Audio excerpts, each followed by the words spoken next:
Hello dear students, welcome to ATP.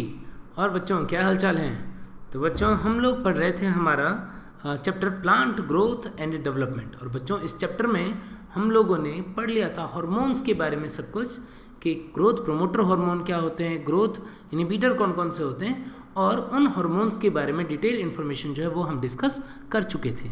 तो बच्चों अब हम स्टार्ट करते हैं अपना नेक्स्ट टॉपिक, फोटोपीरियडिज्म। तो बच्चों ये फोटोपीरियडिज्म होता क्या है। बच्चों फोटोपीरियडिज्म होता है कि प्लांट के ऊपर जो लाइट पीरियड है, कंटिन्यूस लाइट पीरियड या डार्क पीरियड जो है, उसका फ्लावरिंग पे जो इफेक्ट होता है उसको हम क्या बोल देते हैं, फोटोपीरियडिज्म। तो हम क्या बोल सकते हैं कि it is effect of duration of what, duration of light period और डार्क पीरियड, लाइट पीरियड और dark period on flowering of plant, on flowering of plant. ठीक है बच्चों, तो यहाँ पर जो फोटोपीरियडिज्म है वो लाइट पीरियड और डार्क पीरियड का जो फ्लावरिंग पे इफेक्ट होता है उसको हम बोलते हैं। और इसको सबसे पहले डिस्कवर किसने किया था, it was discovered by Garner and Allard, Garner and Allard. इन्होंने एक्सपेरिमेंट किया था किसके ऊपर, मैरीलैंड मैमथ के ऊपर जो टोबैको वैरायटी थी, और वहाँ पे डिस्कवर किया फोटोपीरियडिज्म ऑन जो प्लांट है उसका नाम क्या था, मैरीलैंड मैमथ। ये एक टोबैको की वैरायटी होती है। ठीक है बच्चों, तो इस तरीके से फोटोपीरियडिज्म जो है वो डिस्कवर हुआ था। इसका मतलब क्या है, इसका मतलब ये है कि जैसे हम अर्थ के ऊपर भी बात करें तो डिफरेंट रीजन है, या सीजन के अकॉर्डिंग भी बात करें तो डे की लेंथ और नाइट की लेंथ वेरी करती है। तो कुछ पर्टिकुलर प्लांट जो होते हैं उनको लॉन्ग डे का टाइम चाहिए फ्लावरिंग के लिए, कुछ प्लांट होते हैं उनको शॉर्ट डे का टाइम चाहिए या लॉन्ग डार्क पीरियड चाहिए फ्लावरिंग के लिए। तो क्या इफेक्ट होता है उस लॉन्ग डे और शॉर्ट डेट का प्लांट की फ्लावरिंग पे, उसी को हम बोलते हैं क्या, फोटोपीरियडिज्म। ठीक है बच्चों। और बच्चों जो गार्नर एलार्ड हैं उन्होंने क्या किया था, उन्होंने प्लांट्स को 3 टाइप्स में डिवाइड कर दिया था। उन्होंने क्या बोला, उन्होंने बोला कि जो लाइट पीरियड की रिक्वायरमेंट है उसके अकॉर्डिंग प्लांट जो है वो हो सकते हैं या तो लॉन्ग डे प्लांट, जिसको शॉर्ट में एलडीपी बोल रहे हैं हम, दूसरे हो सकते हैं शॉर्ट डे प्लांट जिनको कम लाइट ड्यूरेशन या लॉन्ग डार्क पीरियड की रिक्वायरमेंट होगी, और जो थर्ड थे बच्चों वो थे डे न्यूट्रल प्लांट, डीएनपी हम शॉर्ट में बोल रहे हैं। तो इस तरीके से उन्होंने प्लांट को लाइट और डार्क पीरियड की रिक्वायरमेंट के बेसिस पे 3 पार्ट्स में डिवाइड कर दिया था, long day plant, short day plant and day neutral plant. ठीक है बच्चों, समझते हैं एक एक करके हम। सबसे पहले देखते हैं लॉन्ग डे प्लांट के बारे में। तो बच्चों ये जो लॉन्ग डे प्लांट होते हैं, एलडीपी जो होते हैं वो क्या होते हैं, ऐसे प्लांट्स जिनको हमने क्रिटिकल फोटो पीरियड या उससे ज़्यादा लेंथ का लाइट प्रोवाइड किया। तो मिनिमम वो लेंथ जिसको प्रोवाइड करने पे इसके अंदर फ्लावरिंग हो जाएगी उसको ही हम क्या बोल देंगे, क्रिटिकल फोटो पीरियड। और बच्चों इसके एग्जांपल क्या है, एग्जांपल है henbane, spinach, sugar beet, radish, carrot, wheat, larkspur, barley, avena, potato. तो बच्चों ऐसे बहुत सारे एग्जांपल हैं किसके, लॉन्ग डे प्लांट के। और यदि हम इसको रेड लाइट देते हैं तो रेड लाइट का एक्सपोजर जो होता है बच्चों इसमें फ्लावरिंग को इंड्यूस कर देता है। तो बच्चों इसको समझने के लिए ये क्लॉक हमने बनाया। ये क्लॉक में यहाँ से हम स्टार्ट कर रहे हैं 0, 6 आवर, 12 आवर, 18 आवर, 24 आवर, एक पूरे दिन का ये क्लॉक मैंने बनाया है यहाँ पे। तो इसमें क्या होता है कि क्रिटिकल डे लेंथ से ज़्यादा लाइट मिलने पे फ्लावरिंग होगी। और ये प्लांट जो होते हैं इनको लॉन्ग डे की रिक्वायरमेंट है, डे वाला टाइम जो है लाइट पीरियड जो है वो ज़्यादा होना चाहिए और डार्क पीरियड जो है वो कम होना चाहिए। बच्चों जो क्रिटिकल फोटो पीरियड होता है ये हर प्लांट का अलग अलग होता है, ऐसा फिक्स नहीं है कि सभी प्लांट में ये 10 आवर होगा या 13 आवर होगा, सब प्लांट का अपना होता है। तो ऐसा मान लेते हैं हम कि सपोज इस प्लांट को क्रिटिकल फोटो पीरियड की रिक्वायरमेंट है वो है 14 आवर। तो कैसे हम इसको समझ सकते हैं, या 15 आवर, यहाँ पे हम सपोज 15 आवर लेके चलते हैं। तो बच्चों यहाँ पर हम क्या देख रहे हैं कि ये जो 0 to 15 आवर है ये लाइट पीरियड है। इस टाइम पे प्लांट को कंटिन्यूसली क्या मिल रहा है, लाइट मिल रहा है, डे टाइम मिल रहा है, और रेस्ट जो है वो क्या है, डार्क पीरियड है। तो यदि प्लांट को 15 आवर या इससे ज़्यादा की लाइट मिलेगी तब ये फ्लावरिंग करेगा। क्या, क्यों, क्योंकि हमने यहाँ पर बोला कि क्रिटिकल फोटो पीरियड जो है, यहाँ पर एज्यूम करें हम कि क्रिटिकल फोटो पीरियड का टाइम जो है वो है 15 आवर। तो 15 आवर से ज़्यादा टाइम मिलेगा तो क्या होगा, उसके अंदर फ्लावरिंग होगी। यदि 15 आवर से कम का टाइम मिलेगा तो फिर फ्लावरिंग नहीं होगी। यानी कि ये जो यहाँ पर आपको दिख रहा है ये लाइट पीरियड है और रेस्ट डार्क पीरियड है। तो कुछ इस तरीके की कंडीशन में इन प्लांट्स के अंदर फ्लावरिंग होती है। यदि हम सिचुएशन को चेंज करते हैं तब क्या होता है, एक बार देखते हैं। तो बच्चों इसको एलडीपी को समझने के लिए हम एग्जांपल ले रहे हैं। यहाँ पे 3 कंडीशन मैंने बनाई, यहाँ पे ए, बी और सी। अब देखते हैं क्या हुआ कि सपोज ए सिचुएशन वो है जहाँ पे हम एक प्लांट के लिए 0 to 24 आवर देख रहे हैं कि डे की लेंथ जो है वो 15 आवर की, यानी 15 आवर जो है वो उसको लाइट मिल रहा है, और रेस्ट टाइम जो है वो कौन सा है, वो डार्क पीरियड है। ठीक है बच्चों, तो अब इस प्लांट के अंदर फ्लावरिंग होगी कि नहीं होगी, जबकि क्रिटिकल फोटो पीरियड जो है वो 15 आवर का है। तो आप बोलेंगे कि ज़रूर से यहाँ पर फ्लावरिंग के लिए 15 आवर या उससे ज़्यादा की लाइट चाहिए, तो इतनी लाइट मिल रही है तो यहाँ पर फ्लावरिंग जो है वो होगा कि नहीं होगा बच्चों, फ्लावरिंग हो जाएगा। ठीक है, अब दूसरा कंडीशन देखते हैं हम, जहाँ पर सेम वही है कि 15 आवर का लाइट पीरियड है और रेस्ट जो है 9 आवर जो है वो डार्क पीरियड है।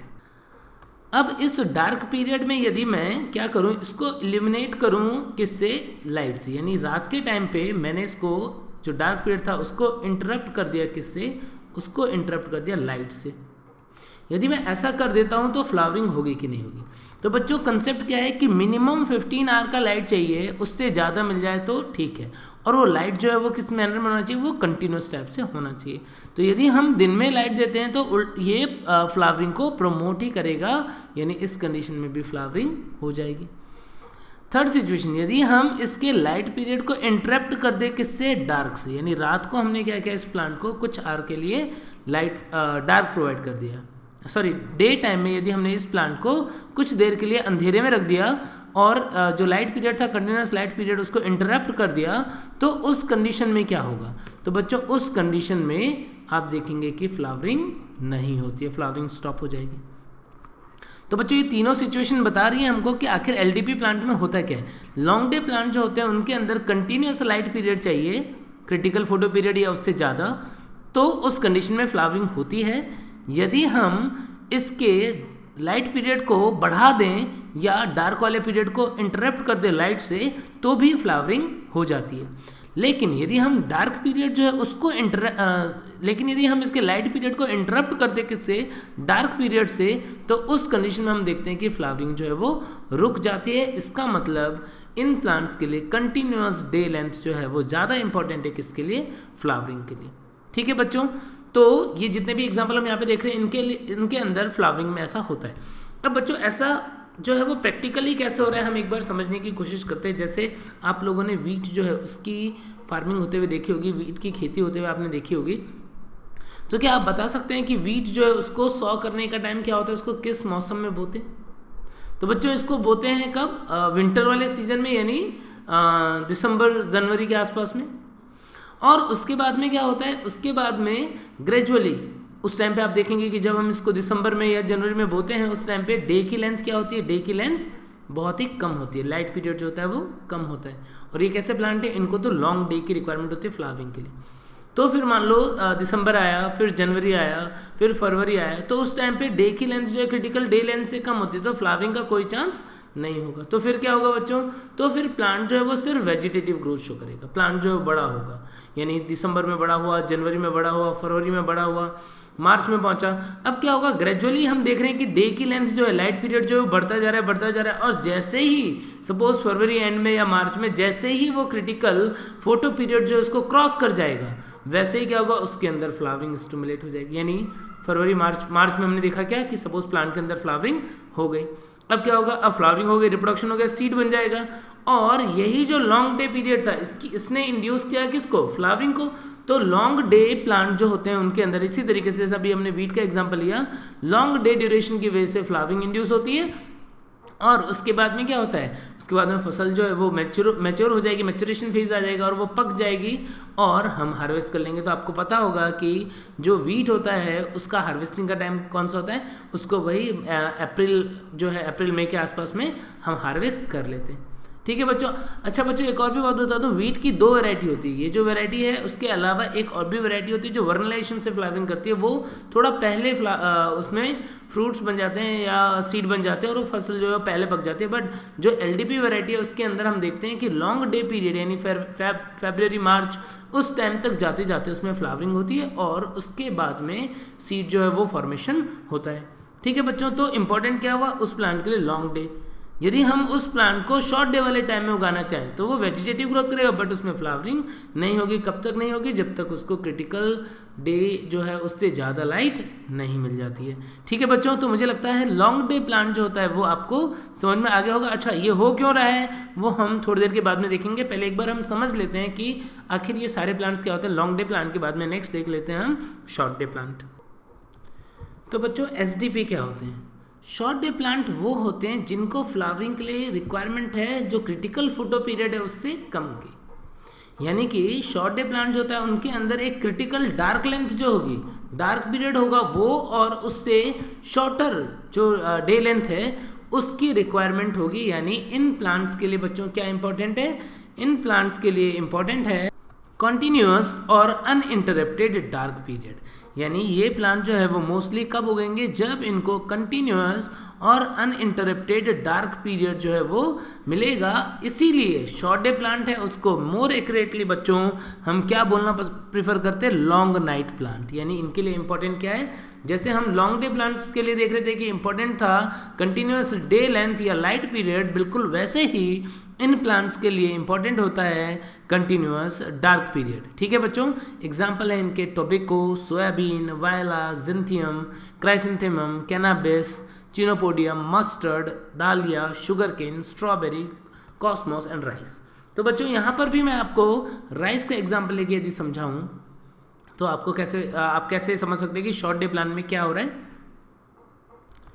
तो बच्चों इस प्लांट के लिए भी हमने क्या किया? हमने वही 24 आवर वाला अपना क्लॉक बनाया और यहाँ पर हम क्या देख रहे हैं? यहाँ पर हम देख रहे हैं अब की बार जो लाइट पीरियड होगा वो क्या होगा बच्चों? वो शॉर्ट होगा। यानी लाइट पीरियड जो है क्रिटिकल डे लेंथ जो है वो इनकी कम होगी। लेट सपोज कि वो है 9 आवर। बच्चों वो वेरी कर सकता है, यहाँ पे 9 आवर और रेस्ट जो है यानी 15 आवर जो है वो डार्क है। तो बच्चों इनको कंटिन्यूसली क्या 15 आवर की डार्क पीरियड जो है वो इंपॉर्टेंट है, वो उससे 15 आवर या उससे ज़्यादा होनी चाहिए लेकिन कम नहीं होनी चाहिए। तो उस कंडीशन में भी फ्लावरिंग करते हैं। तो जैसे मैं अभी आपको राइस का एग्जाम्पल बता रहा था, तो राइस वाले प्लांट में क्या होता है? राइस को बोने का उसको हम सॉ करते हैं कब? जब रेनी सीजन होता है तब। बच्चों आपको ध्यान होगा जब पैडी फील्ड्स में पानी भरा होता है उस टाइम पे हम उसको सॉ करते हैं यंग सीडलिंग को।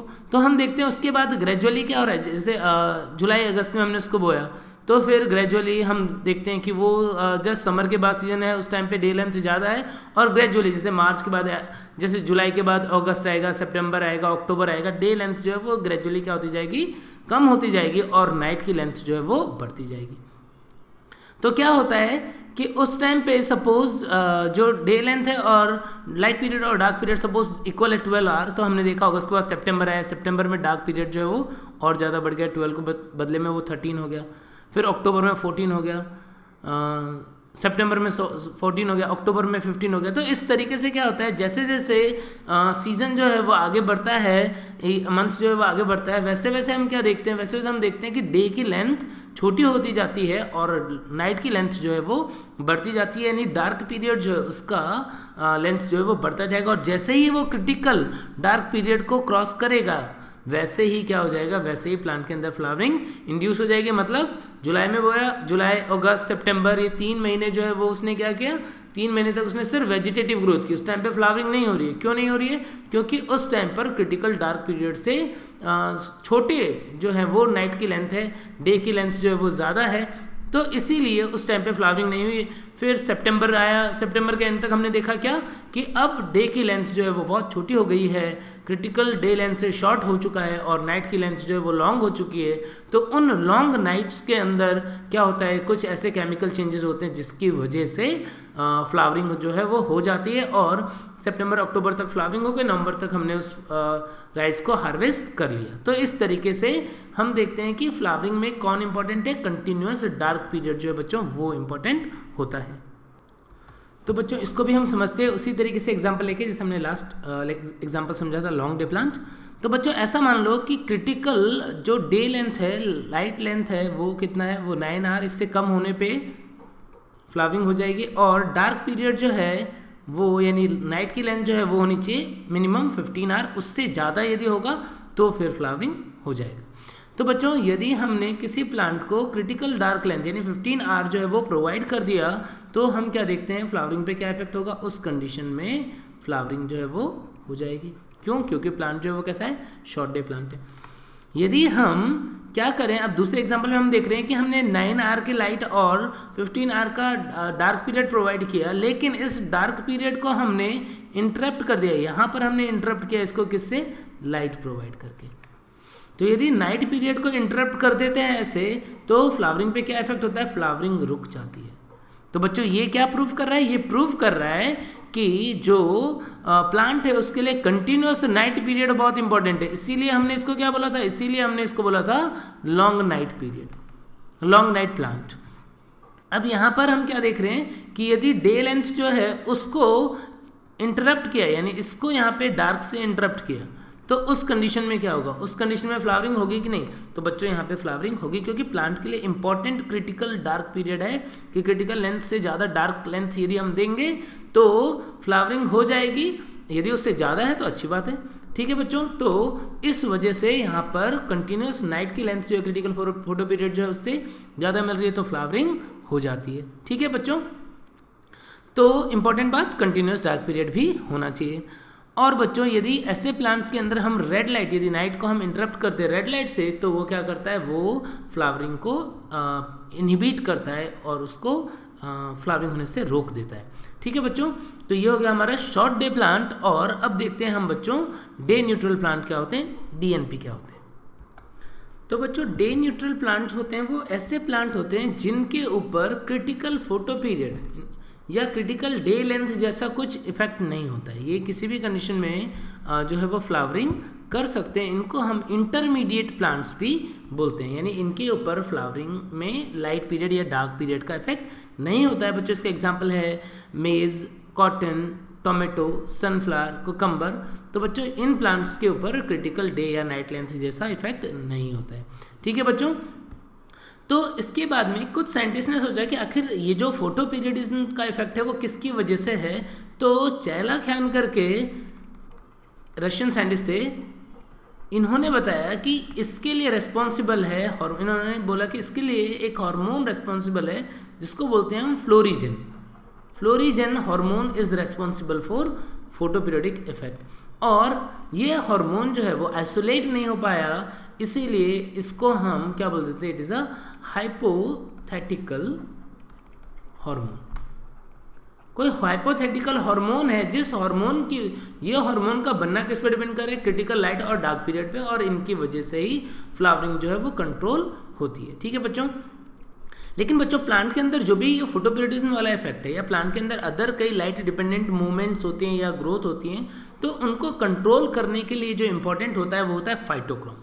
फाइटोक्रोम जो है उसको बॉर्थविक और हेनरिक ने डिस्कवर किया था, बटलर ने नाम दिया था बच्चों।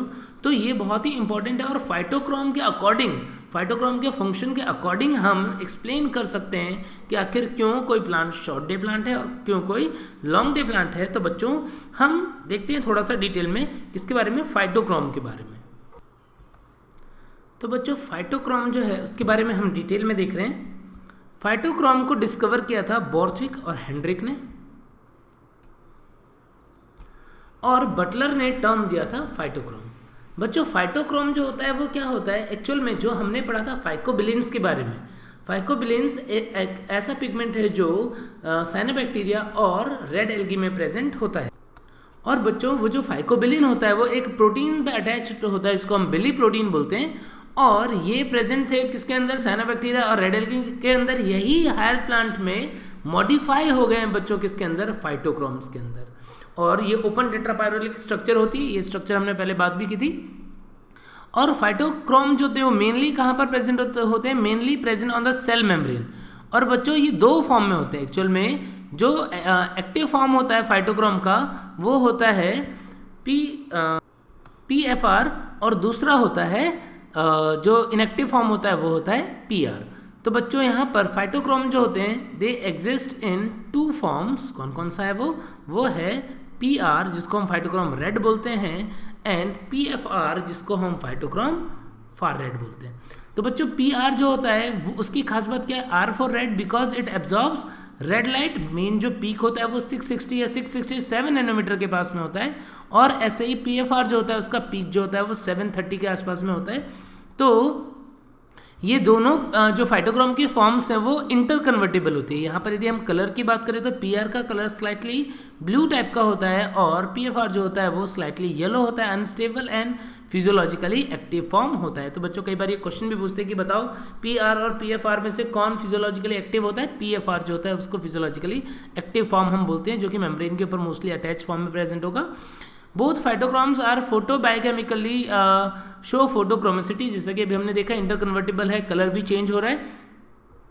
और पी आर और पी एफ आर जो होते हैं वो डे और नाइट उसके अकॉर्डिंग इंटर कन्वर्टेबल होते हैं और प्लांट्स के अंदर एक्यूमुलेट होते हैं। तो बच्चों हम देखते हैं कि आखिर कैसे पी आर और पी एफ आर में इंटर कन्वर्जन होता है। पी आर जो है और P F R, P R का मतलब फाइटोक्रोम रेड। तो फाइटोक्रोम रेड जो होता है बच्चों वो पीक एब्जॉर्प्शन शो करेगा कौन सी वेवलेंथ पे, अराउंड 660 नैनोमीटर की वेवलेंथ पे। और पीएफआर जो होता है वो मैक्सिमम एब्जॉर्प्शन जो शो करता है वो कितने के ऊपर करता है, मैं यहाँ पे लिख भी देता हूँ 660 नैनोमीटर के आसपास, एग्जैक्टली 667। पीएफआर 730 लिख देता हूँ अप्रॉक्स नैनोमीटर के आसपास। तो इन लाइट्स पे ये लाइट को एब्जॉर्ब करते हैं और इंटर कन्वर्टेबल होते हैं। कैसे बच्चों कि जैसे यदि पी आर को कंटिन्यूसली लाइट पीरियड मिले, तो कंटिन्यूस लाइट पीरियड मिले तो पी आर किस में कन्वर्ट हो जाएगा, पी एफ आर के अंदर। पी एफ आर को कंटिन्यूस डार्क पीरियड मिले यानी नाइट के अंदर, ये कन्वर्ट होगा किसके अंदर, पी आर में। तो इस तरीके से लाइट और डार्क के अकॉर्डिंग इंटर कन्वर्जन चलता रहता है। ऐसे ही यदि हम बात करें तो एक क्विक इंटर कन्वर्जन भी है बच्चों यहाँ पर कि यदि पी आर को रेड लाइट मिलता है तो वो क्विकली कन्वर्ट हो जाता है पी एफ आर के अंदर, और पी एफ आर को यदि फार रेड लाइट मिलता है बच्चों तो वो क्विकली कन्वर्ट होता है किसके अंदर, पी आर। यानी ये तो फ्लैश ऑफ लाइट पे हो जाएगा, यानी रेड और फार रेड लाइट के अंदर जो इंटर कन्वर्जन है वो बहुत फास्ट है, जबकि डे लेंथ और नाइट लेंथ के अकॉर्डिंग जो इंटर कन्वर्जन है बच्चों वो बहुत ही स्लो होता है। अब बच्चों यदि कोई शॉर्ट डे प्लांट है तो शॉर्ट डे प्लांट में फ्लावरिंग कब होगी, जब पी आर और पी एफ आर रेशियो जो है वो मोर देन 1 हो। पी आर और पी एफ आर का रेशियो यदि मोर देन 1 है तो क्या होगा, एस डी पी जो होगा वो फ्लावरिंग शो कर देगा। लेकिन यदि उल्टा हो जाए कि पी एफ आर की यदि हम लॉन्ग डे प्लांट की बात करें तो उसके लिए पी आर और पी एफ आर का रेशियो जो है वो क्या होना चाहिए, वो लेस देन 1 होना चाहिए, तब कौन से प्लांट में फ्लावरिंग होगी, एलडीपी में फ्लावरिंग होगी। समझ गए बच्चों। तो यहाँ पर आपको क्या पता पड़ गया, आपको पता पड़ा कि 2 टाइप के फाइटोक्रोम होते हैं, कौन कौन से, पी आर और पी एफ आर, जो कि एक दूसरे में इंटर कन्वर्ट होते हैं। कैसे कि यदि कंटिन्यूस लाइट पीरियड मिलेगा तो पी एफ आर का अमाउंट ज़्यादा होगा, कंटिन्यूस डार्क मिलेगा तो पी आर का अमाउंट ज़्यादा होगा। और यदि कंटिन्यूस यदि रेड लाइट देते हैं, इवन फ्लैश ऑफ लाइट, तो P R P F R में कन्वर्ट हो जाता है, और फार रेड लाइट जब हम देते हैं तो P F R P R में कन्वर्ट हो जाता है। जब रेशियो पी आर और पी एफ आर का रेशियो मोर देन 1 होगा तो फ्लावरिंग होगी किसके अंदर, शॉर्ट डे प्लांट के अंदर। यदि लॉन्ग डे प्लांट को यदि हम ज़्यादा डार्क पीरियड दे देंगे तो क्या होगा, पी एफ आर ज़्यादा हो जाएगा, और यदि वो लॉन्ग डे प्लांट है तो पी आर ज़्यादा हो गया तो फिर फ्लावरिंग नहीं हो पाएगी। तो इसका मतलब लॉन्ग डे प्लांट को यदि फ्लावरिंग करनी है तो लाइट का पीरियड ज़्यादा होगा, लाइट का पीरियड ज़्यादा होगा मतलब पी एफ आर ज़्यादा होगा, पी एफ आर ज़्यादा होगा मतलब क्या होगा, रेशियो कम होगा, रेशियो कम होगा तो एल डी पी के अंदर फ्लावरिंग हो जाएगी। तो बच्चों यहाँ पर ये एक बहुत ही इंपॉर्टेंट और समझने वाली बात है कि किस तरीके से पी आर और पी एफ आर जो होते हैं वो इंटर कन्वर्ट होते हैं और किस तरीके से ये फ्लावरिंग को कंट्रोल करते हैं। ठीक है बच्चों। अब ये कंसेप्ट जो है, इस कंसेप्ट को आप अप्लाई करेंगे किसी भी जगह पे तो आप बता पाएंगे इजीली कि प्लांट के अंदर फ्लावरिंग होगी कि नहीं होगी। ठीक है, जैसे हम एग्जांपल देखते हैं। जैसे बच्चों सपोज ये सी वाला जो ऑप्शन था यहाँ पे अभी जो हमने पढ़ा, मैं इसमें पूछना चाहता हूँ कि इस कंडीशन में फ्लावरिंग हो गई, आखिर क्यों हो गई, क्या रीज़न है। तो इसका रीज़न अब अभी जो हमने कंसेप्ट पढ़ा उसके अकॉर्डिंग हम समझने की कोशिश करते हैं कि ये शॉर्ट डे प्लांट के बारे में हम पढ़ रहे हैं। क्या था ये शॉर्ट डे प्लांट। यदि शॉर्ट डे प्लांट के अंदर फ्लावरिंग की हम बात करें तो क्या होना चाहिए, पी आर ज़्यादा होना चाहिए किसके कंपेयर में, पी एफ आर के कंपेयर में, या फिर ऐसा बोलते हैं कि पी एफ आर रेशियो जो है वो मोर देन 1 होना चाहिए। तो क्या यहाँ पर ऐसा है, देखते हैं अभी। यदि हम नाइट वाले टाइम की बात करते हैं तो नाइट वाले टाइम पे पी आर किस में कन्वर्ट हो जाता है, पी एफ आर किस में कन्वर्ट हो जाता है, पी आर में, यानी पी आर का वैल्यू ज़्यादा होगा, फाइटोक्रोम रेड जो है वो यहाँ पे ज़्यादा होगा, ठीक है। और कंटिन्यूसली एक क्रिटिकल टाइम तक पी आर मिला। और यदि हमने डार्क पीरियड को इंटरप्ट किया किससे, डे लेंथ को, लाइट पीरियड को इंटरप्ट किया डार्क से, तो उस टाइम पे क्या हुआ, जो यहाँ पे पी एफ आर थे वो भी कन्वर्ट हुए किसके अंदर, पी आर में, यानी पी आर का अमाउंट तो और बढ़ गया। यदि पी आर का अमाउंट पी एफ आर के कंपेयर में ज़्यादा आ रहा है तो फ्लावरिंग होगा कि नहीं होगा बच्चों। तो आप समझ गए सी वाले केस में क्यों फ्लावरिंग हो रहा था। बिल्कुल ऐसे ही यदि मैं इस बी वाले केस को भी एक्सप्लेन करना चाहूँ कि क्यों फ्लावरिंग नहीं हुआ, तो लाइट पीरियड में तो क्या था यहाँ पे पी एफ आर, ये कंटिन्यूस बन रहा है। डार्क वाले पीरियड में क्या था, यहाँ पर पी आर था, लेकिन जब लाइट दिया तो पी आर किस में कन्वर्ट हो गया, ये पी एफ आर में कन्वर्ट हो गया, यानी कि पी एफ आर का अमाउंट बढ़ने लगा। तो बच्चों ये कंटिन्यूस जो पी आर काम करना चाहिए था वो कम हो गया, किसकी वजह से, पी एफ आर के बनने की वजह से। यानी अल्टीमेटली हमने इस एक्सपेरिमेंट में क्या किया, या इस क्वेश्चन में क्या किया, पी एफ आर के अमाउंट को बढ़ा दिया किससे, पी आर से। और जैसे पी एफ आर का अमाउंट ज़्यादा हुआ, यदि ये शॉर्ट डे प्लांट है तो फ्लावरिंग करेगा कि नहीं करेगा, नहीं करेगा। समझ गए बच्चों। तो इस तरीके से आप इस कंसेप्ट को किसी भी क्वेश्चन में लगा सकते हैं। और ये जो पी आर और पी एफ आर का रेशियो होता है बच्चों, यही डिसाइड करता है कि फ्लावरिंग होगी कि नहीं होगी। तो बच्चों यदि आपको ये बात समझ में आ गई होगी तो इसके रिलेटेड हम एक और भी क्वेश्चन जो है वो यहाँ पर सॉल्व करने की कोशिश करते हैं, देखते हैं कि आप इस क्वेश्चन को कर पाते कि नहीं। सपोज़ ये मैंने कोई प्लांट बना लिया है और इसके अंदर सपोज़ ये एक शॉर्ट डे प्लांट है, एसडीपी है, और इस एसडीपी के अंदर जो क्रिटिकल डे लेंथ है वो सपोज़ 9 आवर का है, डे टाइम है, और बाकी का डार्क पीरियड है 15 आवर का, ये लाइट पीरियड और ये डार्क पीरियड। और ये क्रिटिकल कंडीशन मैंने बना रखी है जहाँ पे फ्लावरिंग होती है। अब मैं यदि आपको ऐसा पूछूं कि सपोज़ हम इस डार्क पीरियड को इंटरप्ट कर दे किससे, रेड लाइट से। सपोज़ यहाँ पर मैंने इस प्लांट को इंटरप्ट किया, डार्क पीरियड को इंटरप्ट किया किससे, रेड लाइट से, तो फ्लावरिंग होगी कि नहीं होगी, अब आपको बताना है। तो बच्चों आप कोशिश करें इसको सॉल्व करने की। आप यदि इसको सॉल्व कर रहे हैं या आपने इसको सॉल्व कर लिया है तो फिर आप समझ पा रहे होंगे कि आखिर इस क्वेश्चन में क्या कंसेप्ट लगेगा कि जो लाइट, सबसे पहले शॉर्ट डे प्लांट है तो फ्लावरिंग के लिए कंडीशन क्या होगी कि पी आर ज़्यादा हो पी एफ आर के कंपेयर में, यानी रेशियो मोर देन 1 हो। तो क्या ऐसा हो रहा है कि नहीं हो रहा है, हम देखते हैं यहाँ पर कि लाइट वाला पीरियड है इसमें तो पी एफ आर ही होगा, डार्क में पी आर होगा। लेकिन यदि हम इसको रेड लाइट से इंटरप्ट कर रहे हैं यहाँ पर तो फिर क्या हो रहा है, तो ये कन्वर्ट हो जा रहा है किसमें, पी एफ आर में। देखिए पी आर को रेड लाइट देंगे तो क्या बन जाएगा, पी एफ आर। यानी हमने तो क्या किया बच्चों, हमने जो इसको कंटिन्यूस डार्क पीरियड चाहिए था, यानी जितना पी आर का अमाउंट चाहिए था, हमने रेड लाइट दे करके उसको किस में कन्वर्ट कर दिया, पी एफ आर में कन्वर्ट कर दिया। यदि हमने इसको पी एफ आर में कन्वर्ट कर दिया है तो इसका मतलब क्या होगा, इसका मतलब पी एफ आर का अमाउंट बढ़ गया, पी आर का उस जितना रिक्वायरमेंट था उससे कम हो गया, तो फ्लावरिंग होगी कि नहीं होगी बच्चों, नहीं होगी। ठीक है बच्चों, समझ रहे हैं आप। एक और भी क्वेश्चन हम ट्राई कर लेते हैं ताकि क्लियर हो जाए बिल्कुल कि आपको ये बातें समझ में आ गई है कि नहीं आ गई हैं।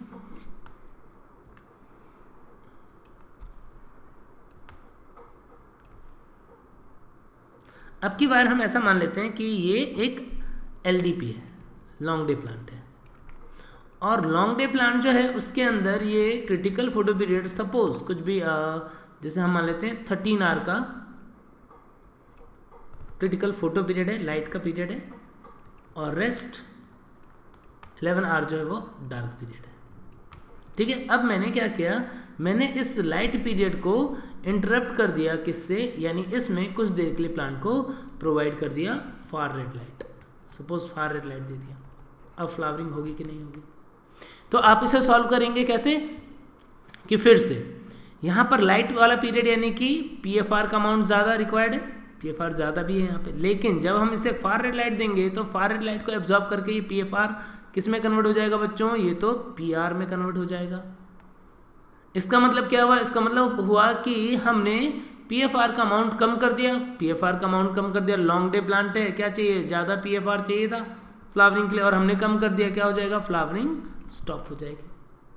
ठीक है बच्चों, तो इस तरीके से फ्लावरिंग के ऊपर रेड और फार रेड लाइट का इफेक्ट होता है। यदि हम ये रेड और फार रेड लाइट जो है वो प्लांट को ऑल्टरनेटिवली प्रोवाइड करने लग जाए as a flash of red light then far red light and then far red light, तो फ्लावरिंग डिपेंड करेगा किसके ऊपर, जो लास्ट लाइट हमने प्रोवाइड किया उसके अकॉर्डिंग PR या PFR बन के छूटेगा। सपोज यहाँ पे रेड लाइट दिया था, इसके इमीडिएटली बाद में मैं फिर से फार रेड लाइट देता, तब क्या होता, तब ये PFR फिर से किस में कन्वर्ट हो चुका होता, PR में। अगेन PR की वैल्यू बढ़ जाती और फ्लावरिंग जो है वो हो जाती। तो इस तरीके से लास्ट लाइट जो है जिससे हम उस प्लांट को एलिमिनेट कर रहे हैं उसके ऊपर फ्लावरिंग जो है वो डिपेंड करती है। ठीक है बच्चों, तो बच्चों मुझे लगता है कि फोटो पीरियडिज्म जो है वो आपको अच्छे से समझ में आ गया होगा। और अब इसके बाद में ये चैप्टर का लास्ट टॉपिक जो है वो हम डिस्कस करते हैं, वो है वर्नलाइजेशन। तो बच्चों वर्नलाइजेशन क्या होता है, वर्नलाइजेशन होता है क्वालिटेटिव और quantitative effect of low temperature on flowering of plant. Plant के अंदर फ्लावरिंग पे जो टेम्परेचर का इफेक्ट है बच्चों, उसको ही हम क्या बोल देते हैं, वर्नलाइजेशन। और वर्नलाइजेशन में क्या होता है कि लो टेम्परेचर की वजह से, कितना टेम्परेचर, 0 to 10 डिग्री, यहाँ पर जो लो टेम्परेचर होता है वो अराउंड 0 to 10 डिग्री टेम्परेचर जो है उस टेम्परेचर की वजह से फ्लावरिंग जो है वो इंड्यूस हो जाती है। नॉर्मली क्या होता है बच्चों, नॉर्मली जो एनुअल प्लांट्स होते हैं उनकी ग्रोथ कैसे होती है कि स्प्रिंग सीजन में वो ग्रो करना स्टार्ट करेंगे और समर तक आते आते उनके अंदर सीड वगैरह बन जाते हैं। जैसे हम बात करते हैं कि वीट है, वीट की 2 वैरायटी होती है, मैंने आपको थोड़ी देर पहले भी बताया था। वीट की 2 वैरायटी होती है, एक स्प्रिंग वैरायटी होती है और एक विंटर वैरायटी होती है। तो स्प्रिंग वैरायटी को स्प्रिंग में हम सो करेंगे तो ये समर तक आते आते लॉन्ग डे पीरियड के अकॉर्डिंग ये फ्लावरिंग करेगा और फ्रूट वगैरह बनाएगा। यदि हम बाइनियल प्लांट्स की बात करते हैं बच्चों, तो बहुत सारे बाइनियल प्लांट लाइक कैबेज हुआ, कॉलीफ्लावर, रेडिश, कैरेट, तो कैबेज, रेडिश, कैरेट, ये सब जो बाइएनियल प्लांट्स होते हैं इनके अंदर क्या होता है, इनके अंदर पहले तो क्या होता है, पूरे ईयर सिर्फ वेजिटेटिव ग्रोथ होती है, यानी फर्स्ट ग्रोइंग सीजन में ही क्या करते हैं, ये सिर्फ वेजिटेटिव ग्रोथ करते हैं और फ्लावरिंग नहीं करते हैं। जब सीजन का एंड होता है, मीन्स जब ईयर का एंड होता है, तब कोल्ड विंटर जब टेम्परेचर आता है उसकी वजह से फ्लावरिंग इंड्यूस होती है और नेक्स्ट ईयर में जाकर उनके अंदर फ्लावरिंग हो जाती है और लाइफ साइकिल कंप्लीट होती है। तो ये जो कोल्ड ट्रीटमेंट विंटर की वजह से प्लांट्स के लिए इसेंशियल होते हैं, उसी को हम क्या बोल देते हैं, वर्नलाइजेशन। यदि इनको कोल्ड ट्रीटमेंट नहीं देंगे तो क्या होगा, तो फिर फ्लावरिंग जो है वो फेल हो जाएगी, फ्लावरिंग नहीं होगी। ठीक है बच्चों, ऐसे ही कुछ प्लांट्स को आर्टिफिशियली कोल्ड टेम्परेचर दिया तो भी ऑब्जर्व किया कि उनके अंदर फ्लावरिंग जो होती है वो हो जाती है और इसी प्रोसेस को हम क्या बोल देते हैं, इसी प्रोसेस को हम बोल देते हैं वर्नलाइजेशन। वर्नलाइजेशन टर्म जो है वो लाइसेंको ने दिया था, रशियन साइंटिस्ट ने, वर्नलाइजेशन। ठीक है बच्चों, तो वर्नलाइजेशन आपको समझ में आया होगा कि एक्चुअल में क्या होता है। Vernalization is effect of low temperature on flowering of the plant. बहुत सारे प्लांट होते हैं जिनके अंदर लो टेम्परेचर की वजह से फ्लावरिंग होती है या हम आर्टिफिशियली भी इंड्यूस कर सकते हैं, उसको ही हम वर्नलाइजेशन बोलते हैं। और बच्चों जो वर्नलाइजेशन होता है उसका स्टिमुलस जो है वो कौन रिसीव करता है, वो शूट टिप जो होते हैं या इवन रूट अपेक्स भी, तो शूट टिप जो होता है मेनली उसके थ्रू वर्नलाइजेशन जो है उसका स्टिमुलस रिसीव किया जाता है। बच्चों यहाँ पर एक बात और भी ध्यान रखने वाली है कि वर्नलाइजेशन का जो इंफॉर्मेशन है वो शूट टिप के थ्रू रिसीव होता है, वैसे ही जो फोटोपीरियडिज्म था उसका स्टिमुलस जो है फाइटोक्रोम के थ्रू जो लीफ में बनते हैं, लीफ जो है वो रिसीव करता है। तो बच्चों यहाँ पे 2 क्वेश्चन बनते हैं जो आप ध्यान रखेंगे कि वर्नलाइजेशन का स्टिमुलस कौन रिसीव करेगा, मेनली शूट टिप, और फोटोपीरियडिज्म का जो स्टिमुलस है वो मेनली कौन रिसीव करेगा, वो लीफ रिसीव करेगी। ठीक है बच्चों, वर्नलाइजेशन के लिए रिक्वायरमेंट क्या होगा, लो टेम्परेचर होना चाहिए और कुछ मतलब ऐसा भी नहीं कि सिर्फ एक ही बार कर दिया हमने, फॉर फ्यू आवर्स और फ्यू डेज जो है वो, तभी हमने क्वालिटेटिव और क्वांटिटेटिव दोनों वर्ड यूज़ किए थे। और स्टिमुलस कौन रिसीव कर रहे हैं, जो मेस्टमेटिक टिश्यू है एक्टिवली डिवाइडिंग, वाटर होना चाहिए, एरोबिक कंडीशन होनी चाहिए, नरिशमेंट जो है वो प्रॉपर होना चाहिए। और बच्चों ये जो वर्नलाइजेशन के लिए रेस्पॉन्सिबल हार्मोन जो है वो हाइपोथेटिकल हार्मोन कौन सा है, वर्नेलिन है। जो फोटोपीरियडिज्म है उसके लिए हाइपोथेटिकल हार्मोन फ्लोरिजन था, वैसे वर्नलाइजेशन के लिए हार्मोन जो है वो वर्नेलिन है। और वर्नेलिन जो है वो ऐसा एज्यूम किया जाता है कि जिबरलिक एसिड लाइक सब्सटेंस होना चाहिए और वो फ्लावरिंग जो है वो इंड्यूस करवा देता है। ठीक है बच्चों, और इसका एप्लीकेशन कहाँ पे होता है, इसका एप्लीकेशन होता है एनुअल प्लांट्स के अंदर भी कौन सी, having winter varieties like wheat, barley. ठीक है बच्चों, तो एनुअल प्लांट जो होते हैं उसके अंदर वर्नलाइजेशन को यूज़ करके कई बार फ्लावरिंग करवा सकते हैं और उसको दूसरे सीजन में भी हम ग्रो करवा सकते हैं। बिल्कुल ऐसे ही इसका एप्लीकेशन जो होता है वो बायएनियल प्लांट्स भी होते हैं। बायएनियल प्लांट जो होते हैं उनके अंदर नेचुरली जो है वो वर्नलाइजेशन जो है वो इम्पॉर्टेंट होता है, जैसे कैबेज, रेडिश, कैरेट एटसेट्रा। ठीक है बच्चों, तो इस तरीके से जो वर्नलाइजेशन होता है वो प्लांट को, जैसे बायनियल प्लांट्स हैं उनको वर्नलाइजेशन जो है एक बहुत लंबा टाइम प्रोवाइड कर देता है ताकि प्लांट जो है वो अच्छे से मैच्योर हो पाए, क्योंकि वो पूरे through out the year grow करते हैं, उनका मैच्योरेशन पीरियड जो है वो बढ़ जाता है। किसकी वजह से, वर्नलाइजेशन की वजह से, क्योंकि वर्नलाइजेशन जो होता है वो लेट इन द ईयर जो है वो फ्लावरिंग इंड्यूस करेगा। ठीक है बच्चों, तो बच्चों आपको वर्नलाइजेशन भी अच्छे से समझ में आ गया होगा। और इस चैप्टर की कुछ और बातें जो हैं, जैसे जो मूवमेंट है प्लांट की मूवमेंट, उसके बारे में हम डिस्कस करेंगे नेक्स्ट लेक्चर में। तब तक आप पढ़ते रहिए, बाय बाय।